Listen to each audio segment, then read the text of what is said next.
Okay, hey, Rorree here with the Goddess Isis Coven, and I am doing a little series telling you stories about myself and how I've embodied Isis. I am the reincarnation of Isis in this lifetime, and I am sharing whatever Spirit guides me to share in this day. And today I am talking about the solar flash and pole shift.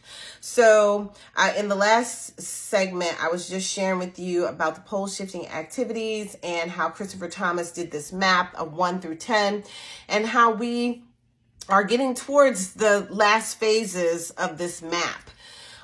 It is projected. Some people feel that the pole shifting activities, the final phases of them, will take place in 2023. Some people feel they would take place in 2024, but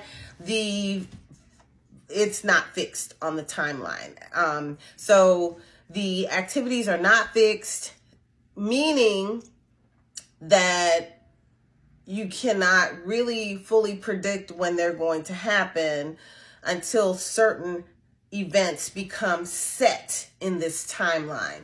And those events are not set yet. So we watch, I do divining to get the timelines, but again, they are fluid. They're constantly moving until certain things are set in the timeline.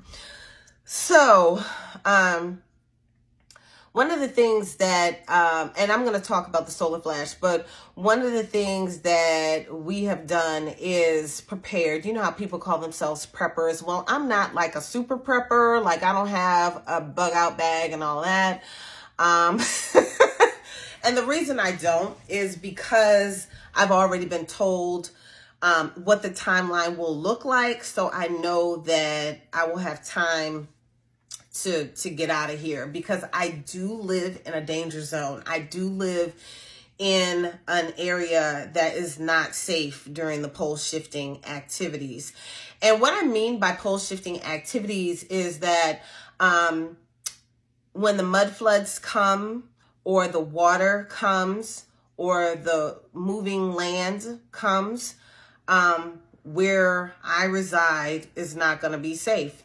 And so that's what I do with some of the community. We've already kind of checked on if they live in safe locations or not, and where is the safe location that they're going to go to when shit hits the fan. Okay. So, and so everybody's pretty ready to go where it is that they are going to go during the pole shift or before the pole shifting activities that occur in the United States for America. So anyway, so that's that. So these are things we do in the community, and we check on them on a regular basis to make sure that things are fine, because things do change, because sometimes the timeline changes, and sometimes things just change because we have different kind of help. We have the earth helping itself. We also have spiritual help, in which I might say etheric help. And then we also have sometimes alien help.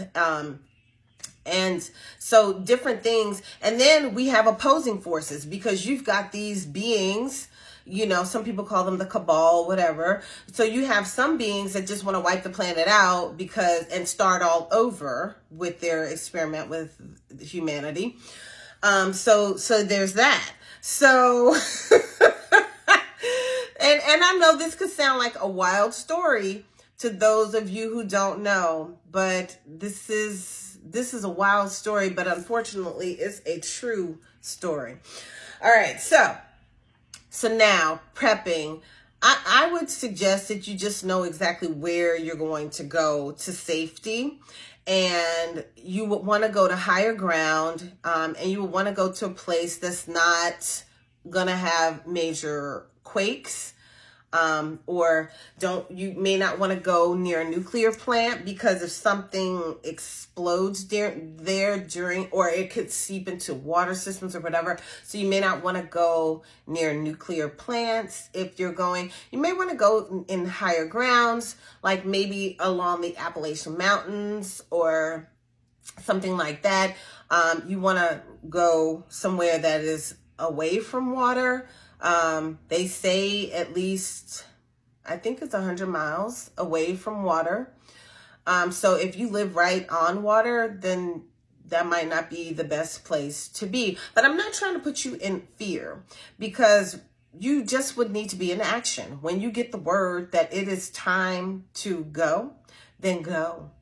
And so you may want to make a list of the things that you don't want to lose, that you don't want to be without. So if you have valuables or things that mean a lot to you, pictures, things of that nature, whatever it is, you may want to make a list of those things that you're going to go grab first and get out of Dodge and go to your safe location. So that's about all I'm going to get to on that. We do talk about this sometimes in the community. We've recorded video conversations about this, and we have educational videos about this, so you can kind of do some research on your own.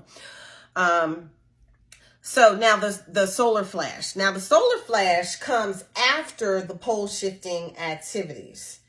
I don't know if I'm at liberty to say timelines to everybody, so I'm not going to do that. We do that inside the community, but I don't know if I'm allowed to say that outside, on social media. But there are timelines as to how things are going to transpire. And all I'm going to say is that pole shifting activities come first, then there's the solar flash. Now, the solar flash, it reminds me of some of what the Bible says about being caught up in the light and things of that nature, like the rapture or something, in the end times. And so I can't tell you exactly what it's going to look like, but I do know that things are going to kind of freeze in time for a period of time. I am told that there's going to be big light. There's going to be a lot of light. People think that there's going to be fire and things of that nature. If there is fire, it may have come from the pole shifting activities. So when the solar flash happens, we are going to be like suspended in animation, and we're going to be in a sleep state for 2 to 4 days. Most people will be asleep for 4 days. During the sleep, they're going to be rejuvenated, reactivated, kind of like a rebirth. They're going to go through a healing process. Not totally healed, but a healing process. Also, when you wake up, you will find that depending on where you wake up. Now, if you wake up on Earth 3, it's going to be different than if you wake up on Earth 5. Okay? Dimension 3, Dimension 5. So it will be different as to where you wake up. So right now I'm going to talk about what it's going to be like when you wake up on Earth 5. Okay, so when you wake up in Dimension 5, Earth 5, it's going to be... Actually, I'm going to pause right here, and I'm going to tell y'all what it's going to be like in the next one, because we have run out of time again. Okay, I say.